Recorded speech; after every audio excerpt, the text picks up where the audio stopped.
feared and feared through Killarney. Now I'm back to hitching with the wind. But if Mickey Flynn should ever find me, I'll throw me caution all behind me and square off on that son of a bitch again. He cracked open a river too, he beat me Sunday through and through, and such over my unconscious frame. I won me healthy sheriff fights, well lucky son still had me life since Mickey Flynn beat me dumb and lame.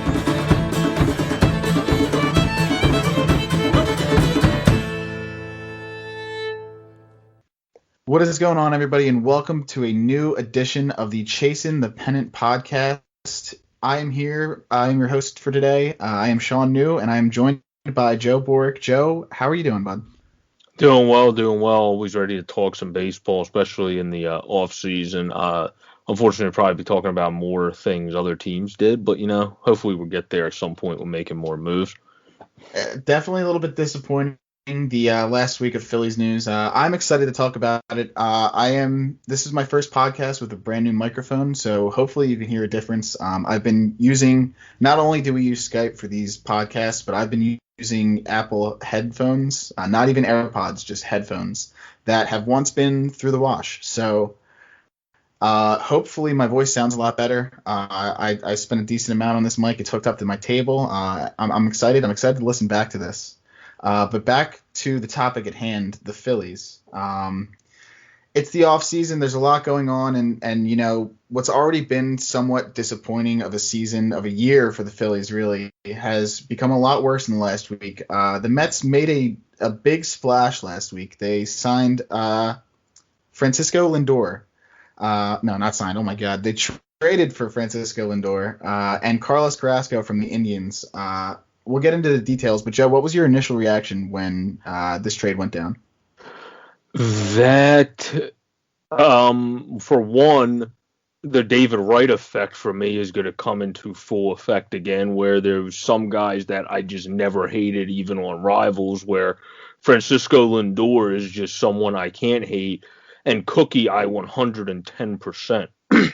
After what he's been through and battled back and played, I will never hate. So that's one. I have to now watch guys I love in the game of baseball play for the Mets of all freaking organizations.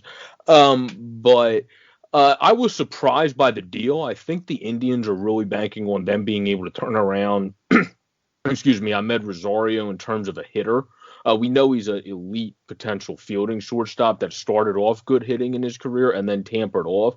So I think they feel he was a top prospect for the Mets. I think they have high aspirations to be able to turn him around because Josh Wolf and Isaiah Green are solid, but they're their 9th and 10th prospects. It's not like they gave you top 5 prospects for guys like Frenchie or Carrasco, and then Jimenez is that nice guy that was able to play when Rosario didn't step up and filled in for the Mets. He's just a more gadget player. So I was surprised that they didn't get more of a top 5 prospect, but I think it's because they are really banking on being able to turn Rosario around, thinking this Wolf kid can at least become a reliever. And then Isaiah Green, I know when I remember watching those pre-draft shows in the past, I remember them talking about him. I can't remember what draft he's in, but when it was leading up to the draft as a high-touted prospect. So maybe the Indians traded their 9th and 10th prospect because they're deep, but I haven't heard that they were one of the best systems in baseball. So I was just surprised. I heard they were more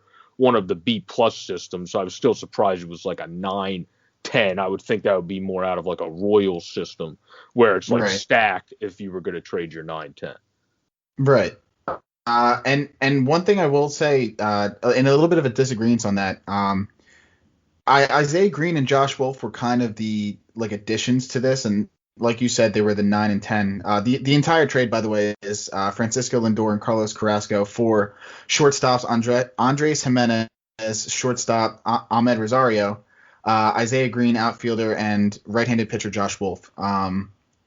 The trade package was kind of centered around Jimenez. I think before last season, and I haven't really looked into this, but maybe he's not on their prospect list right now because he did play a decent amount last season. He's not technically considered a prospect, but Jimenez is supposed to be, a future Francisco Lindor type player. Like he is kind of what Francisco Lindor is the ceiling for what they think Jimenez can reach. He was a very highly touted prospect for the Mets, and I know that a lot of Mets fans, even though they're getting, arguably the best shortstop in Major League Baseball, they were still pretty upset that they had to give away Andres Jimenez. Ahmed Rosario, like you said, needs a little bit of work, and I think as of right now, the Indians see him as a middle infielder utility guy, maybe. So they wanted that extra name in there. One thing that obviously that pertains to us about this is that why didn't the Phillies match this? And what's your take on how the Phillies were just not involved with Francisco Lindor?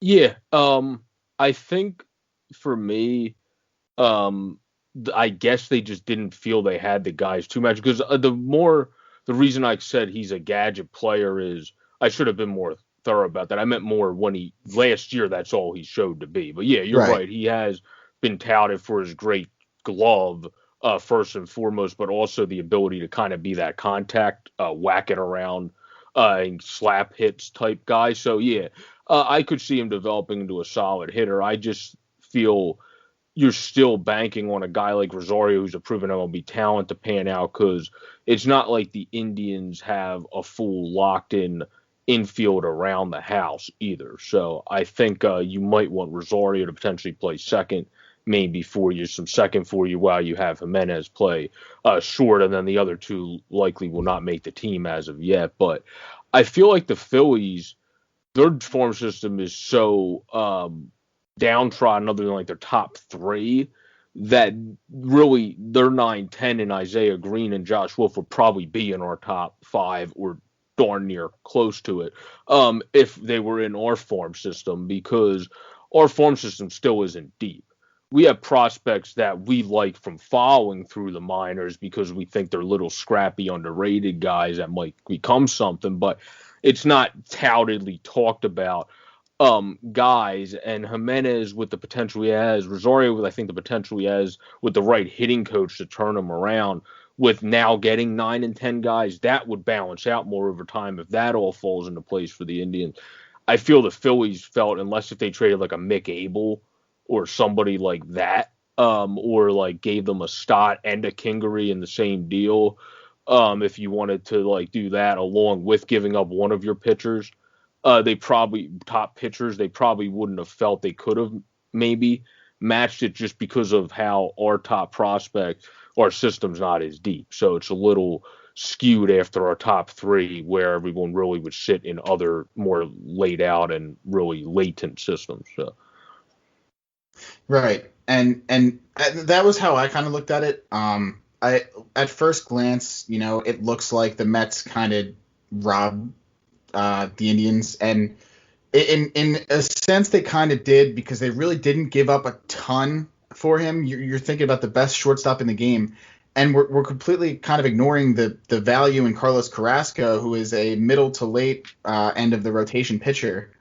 For the Phillies to pull off something like this, first off, Stott is gone, and that's a top 100 prospect right there. He's not MLB ready like Jimenez and Rosario are, but he's a top 100 prospect.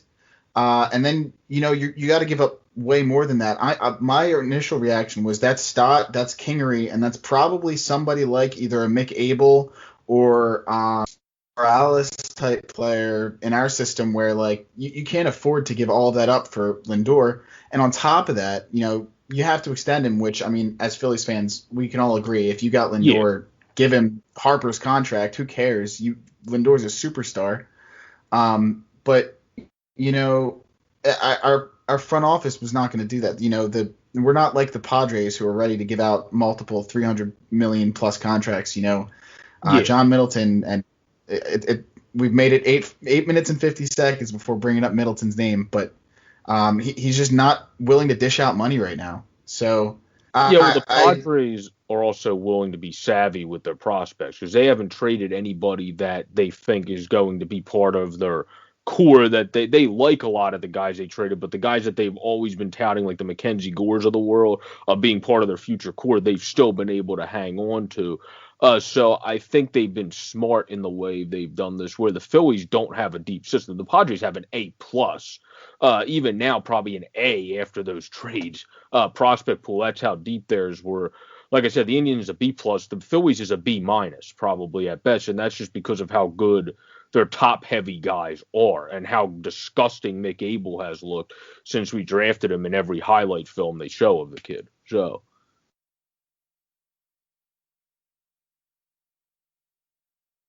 But that's the reason why I feel we didn't make that deal. We Yeah, didn't have depth to make the deal. and that yeah, and that's something that the Mets did have. They really did have the flexibility. They obviously now have the guy writing the paychecks that's willing to put the money out. So, Yeah, I mean, main takeaways from this is it's a damn shame that we have to play the Mets a whole lot for the next 10 years because Lindor is just going to, he's going to take advantage of the Phillies short porch in a way that we're going to wish we had him. And in my opinion, the Indians should be ashamed. The same with the Red Sox dealing away Mookie Betts just to save some money. A trade like this, especially trading away one, what they did, especially Carlos Carrasco, just finished, with all his cancer treatments and all that, and getting close to. I saw a tweet, and I'm not going to get too into it, but 5 to 10 rights, meaning he would end up picking up no trade. Like almost like a benefit for staying with the Indians for so long. If he had stayed on the team for another couple of weeks, he would have gained some extra benefits, and they ended up dealing into the Mets. The Indians should be ashamed of themselves. I don't know if you have anything to add to that, but I mean, I think it is what it is. I mean, I think the Indians are the baseball's unfortunately a business, and you're gonna do things as suspect is some. It's just the way the business world works. Whenever you can kind of save a little bit, you're going to save usually as the team, and you probably got obviously extra change, maybe the green or the wolf thrown in because you put Carrasco in there. You definitely wouldn't have got 4 guys if you just traded Francisco Lindor. So I think it was just a purely business decision there, but Francisco Lindor with this lineup, the thing that makes it so dangerous is he's so flexible in the order. He can lead off, he can hit second, he can hit third, he can hit fourth. And then you got guys like if Dom Smith can stay the way he did last year, you obviously got Alonzo McNeil's one of the best hitters in the league. Like they got a great thing going there. And then James McCann's your wild card if he can start playing like you played the other day, not the other, like he played, the last couple seasons when he was really on a roll, made the All-Star game in 18 and stepped up and played great behind Grandal last year, was one of the best backups in baseball. If he can translate that to being a full-time starter, then they're set. That's just really what's making a case there. And I also just realized I got confused between Jimenez in my head and that Galorme kid who is a gadget player that the Mets have. Jimenez is their top prospect. I was thinking of Luis Galorme when I said that he was more of a gadget guy. That's what it was. yeah. That's why I was confused. Yeah, I get that. That's why I was confused. Jimenez he's a big deal. And if it were that's why, like, if it were to come down to the Phillies, it wouldn't just be Stott. It would have to be Stott and a guy like, first off, Kingery in the spot of Ahmed Rosario, and then you need a higher up prospect, somebody like, if not Mick Abel, a guy like Francisco Morales, who's our, I believe, number 4 prospect. Down in single A, or Howard if they would take him, I guess, if you wanted to move. Right, but at this point, Howard's got very little trade value, and at this point, the Phillies can't afford to let him go somewhere else and figure it out. Like, that needs to be something he figures out with the Phillies. But we are bashing on the Phillies a little too much. They have made a couple of deals in the last week, not as flashy as Francisco Lindor to the Mets, but one I thoroughly enjoy, and I have said for a long time I wanted a guy like this. Ever since the one video came out of him throwing like a 102-mile-an-hour two-seamer, right at a guy's knees and getting him to swing and miss, and that's Jose Alvarado from the Rays. And in my opinion, the Phillies really didn't give up a lot for him. What was your initial take on the Jose Alvarado trade? I thought it was a good deal. I mean, when this guy's at his best, usually I think with relievers, because they're so short-lived, like their peaks are not very long-lived. That's why you don't see many 5-year contracts, like longevity contracts for many relievers. And they're seeing one of the ones that was made, Kimbrel, we're seeing was not the best made choice. And then Andrew Miller, also stats have gone up since he's got his big contract. So over history, the peaks and valleys tend to be the way baseball relievers go. So you tend to get a guy that has nasty stuff, and then try to make him into that full version of himself, just like the A's were able to do with Liam Hendriks. Liam Hendriks had a good year with the Blue Jays, then tampered off for 3 years, and then started going off with the A's. So I think you have to get a guy in before he. And then Kirby Yates was the same way. Earlier in his career, he was kind of meh, and then just took off. Later, when he found the right pitching coaches, I think that's exactly what Alvarado could potentially have here. And with the new guy we brought in, Cotham, I think is his name, is how you pronounce it, Caleb Cotham. I almost called him Gotham because I was thinking of Batman. He seems like a guy that really, he said his best part of his quote I really liked is it really comes down to serving the player and finding something to help them get better over me being right. That did not seem like the case with some of our past pitching coaches who made Zach Eflin, for some stupid reason, throw up and in when he's a sinker ball pitcher. So I think saying that, bringing in a guy like Alvarado can work wonders because he's got the nasty stuff. He's going to watch video, like he said, and make everything to make him the best. He's going to be like a quarterback coach coaching a quarterback in the NFL. He's going to study the film and see what makes him the best. And that's what we needed for a long time in our pitching coach. Love the Chris Young references in here. We love talking about Chris Young here at the CTP podcast. What a great pitching coach and year that was. But I agree. I think Caleb Cotham has the potential. And I feel like I'm going to sound like a broken record here because this is all the same stuff we talked about with Brian Price. He's going to bring a new, look. He's going to bring out the best in players. He's going to be smart. He's going to try and do all these new different things. And Brian Price is now off the team and gone, and we ended up with the worst bullpen in the history of ever. But in my opinion, this move and another move that we made just yesterday, I believe, in trading for Sam Coonrod, which we will also talk about soon.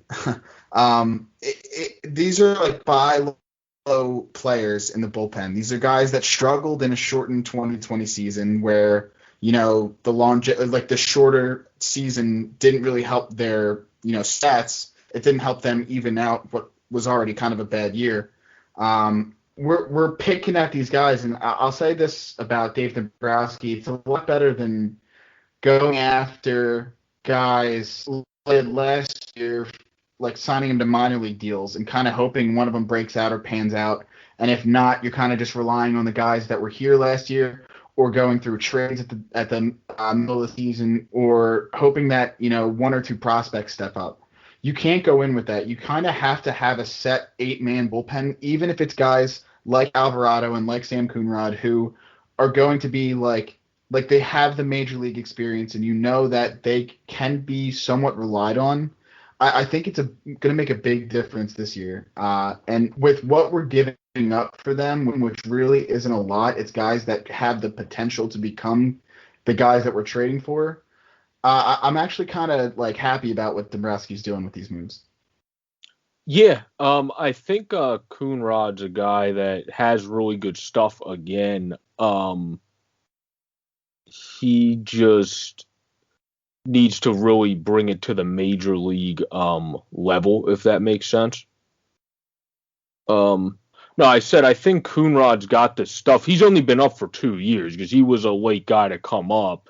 And he has the makings of having that great 98-mile-per-hour fastball with movement on his other pitches. The problem is just putting everything in the repertoire together to be major league level. Yeah, and so what we gave up for Coonrod, straight up to the Giants, we gave up Carson Ragsdale. Ragsdale was a 2020 4th-round draft pick. The scouting reports aren't great on him. He looks like he'll be okay. He'll be an okay major leaguer. But we just drafted him this year. I mean, it's a complete wild card, and you don't know whether or not he's going to be in the majors for the next 2 to 3 years anyway. And you kind of need the help right now. And to get a guy like Coonrod, who in 2019, as you were saying, 2019 he had a 3.58 ERA in 33 games with the Giants, and you can make an argument that you can kind of wipe 2020 season because that's a Gabe Kapler legend. He had a 9.82 ERA in 18 games, which is a lot more when you think about it. That's almost a third of the Giants games last season he pitched in. It's not great, but again, that's a very small sample size, and it's a buy low option that the Phillies kind of took advantage of, and to only give up a guy you drafted literally in April, it's kind of, or June, whenever the draft is, it's kind of huge. It's a kind of a big get, and it's a guy that you can throw in earlier in the game, 6th, 7th inning guy that hopefully bounces back for a season, and I mean, that's really all I can take away from that. It's a guy. I'm not excited about him. I'm not, jumping on the Coonrod train, the bandwagon here. But it's something I can get behind as. Yeah, it's a low risk, high reward move. I think that's really a great way to put it. Like you were kind of putting it. And same thing with the Alvarado trade, which I saw a tweet that I loved. I don't remember who tweeted it, but you gotta love making a 3-team trade with the two smartest organizations in baseball in the Dodgers and the Rays. We gave up Garrett Clevenger to the Dodgers, and we got in return Alvarado from the Rays. It's one of those where you kind of just hope that the Rays didn't want to pay Alvarado, and they were really high on, I don't even remember who they got from the Dodgers, but they were high on him enough to where they wanted to give up Alvarado, because to me, Garrett Clevenger is I don't see him ever being as good as Alvarado was in, I believe it was 2018.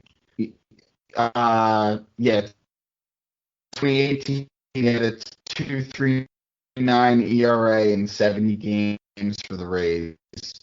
I mean, got to that guy. He had injury problems the last 2 seasons, but if you can bring him back to his 2018 form, nothing Garrett Clevenger does in the major leagues is going to touch that at all. And I don't know if I had ever said it on a podcast or if I couldn't find any text, but I've been saying for 2 years now that Alvarado is somebody I wish I had always said, imagine if the Phillies had a guy like Jose Alvarado, this prime. But it's somebody that is actually exciting. It's somebody that you might be able to trust in the 8th inning of a game before you bring in your closer, which we will talk about.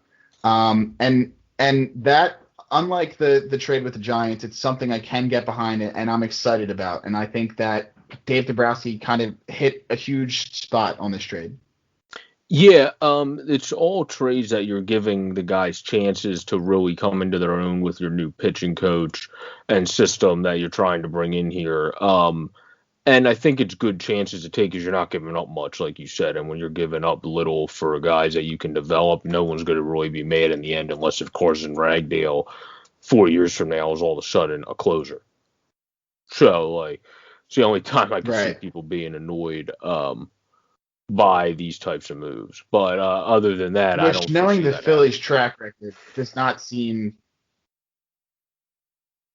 right. Knowing the Phillies' track record, Garrett Clevenger turning into the next Billy Wagner does not seem too far out of the context of possible here. But it's worth it at the time, and I think Alvarado can bounce back with the Phillies. I'm not entirely going to get my hopes up because I've been let down many times before, but I'm excited about this one. Yeah, I mean, I fully am too. I mean, I think he's a guy, he has a monster stuff. We saw that Charlie Blackmon, I think that's what you were referencing, when he buckled him on an inside two-seamer that started coming towards his body. That was one of those highlights was Charlie Blackmon, who we know is one of the better hitters in baseball. So if you're able to do that to Charlie, you're able to do that to most guys when you're at your best out there. Yeah, I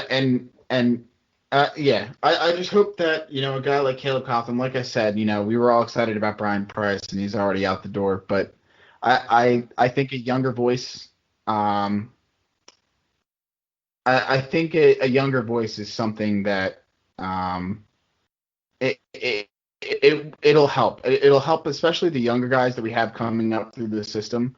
I have a strong feeling that maybe this year we turn it around, especially with how bad last year was.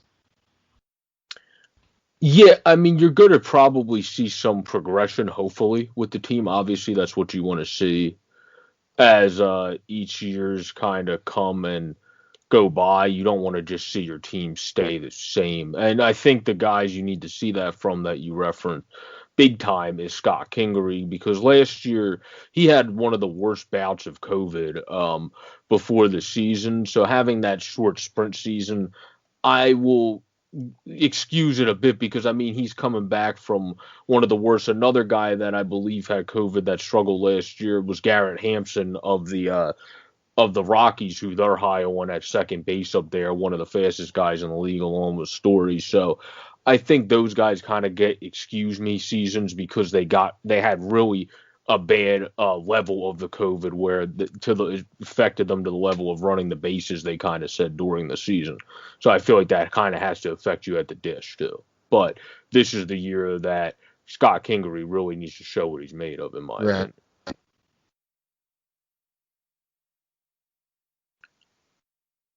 Right. I completely agree. And I think that brings us to a good point to wrap this up. Not a whole lot going on with the Phillies landscape right now. Just some other teams making moves in our division, and us kind of sitting on our hands. Yeah, we didn't even talk about Josh Bell. My bullpen additions. I'm going to give my final thought real quick. Again, these signings. Yeah. Well, Josh Bell he went to the Nationals, right? Yeah.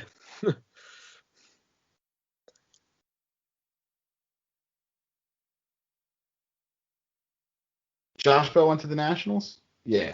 And then the other one, which I believe happened today, was Schwarber going to also the Nationals. It's a little stuff. It's we can touch on that at another time, honestly, because I've already exhausted my frustration kind of with John Middleton. To give a final thought, I love these additions to the bullpen in Alvarado and Coonrod. I need to see one of Brad Hand or Liam Hendricks coming to the Phillies bullpen soon. Not getting one of those two guys after the season we had last year is borderline inexcusable. I don't know I am about to say the words that I'm about to say, but I actually do trust Middleton to get one of those two guys in a Phillies uniform. I don't know why. I just don't see us not getting one of those guys. There's no way that anybody can outbid the Philadelphia Phillies and their bullpen from last season to get one of the two best relievers in baseball. Yeah, well, is it you trust Middleton, though, or you trust Dave? I trust Dave, but when it comes to opening up his checkbook, I think Middleton has already eaten his words when it comes to not paying attention to the bullpen, and I do firmly believe that he gets one of those two guys in Brad Hand or Liam Hendricks. My final thought really is that past mistake thing. Yeah, my final thought really is that we need one of those two guys. We need them, and I think that ends up happening, and I really hope so. I hope we come back to this podcast and we're talking about how I was right about that. But anyway, do you have any final thoughts for us? Yeah, mine would be now that the free agencies kind of became stalled, if he still keeps sitting there, they've talked about when Dave Dombrowski was on MLB Network Radio, he wasn't sure about who was playing second, who was playing short. if you're able to get him for a good price because he's still sitting there, I wouldn't say you should completely rule out as the Phillies bringing back Didi, because that makes your lineup look sexier in the infield, because at this point of his career, I believe Segura plays a better second or third base because you don't have to range as much, especially at third, obviously, in comparison to playing short, where Didi Gregorius played a very good shortstop. So that's something, if he keeps staying on the market and his value, just because of how long he's been on the market, goes down to more of another 1-year contract again, I would go for him for sure. All right. Yeah, I see. I don't see him getting a 1-year deal, but yeah, Even I would 2 years, though, absolutely because I don't agree. think Stott's ready. I don't know. You can correct me if you think differently, but I personally don't think Stott will be ready for 2 years. So if you gave him a 2-year deal, I think that would still be a good security blanket. And then everybody, as Biscuit would, Great Biscuit would always say, sign JT Real Muto. David Browski hinted at it on MLB Network Radio. Get it done. It sounds like a great place to end. We're gonna throw it over. I mean, obviously, I'm stuttering on my words a bit. Sign JT. Obviously, we all agree. I've said different things before, but get him in. We need him. We need a catcher. As much as I love Andrew Knapp, he's not the future at the catching position for the Philadelphia Phillies. So to end this one out, I'm going to throw it over to the Jackdaws for the outro. On behalf of myself, Sean New, and Joe Borek, this has been another edition of the Chasing the Pennant podcast. A fighting man I used to be, revered and feared through Killarney. Now I'm back to hitching with the wind. But if Mickey Flynn should ever find me, I'll throw me caution all behind me and square off on that son of a bitch again. He cracked open a river too, he beat me Sunday through and through, and such over my unconscious frame. I won me healthy sheriff fights, well lucky son still had me life since Mickey Flynn beat me dumb and lame.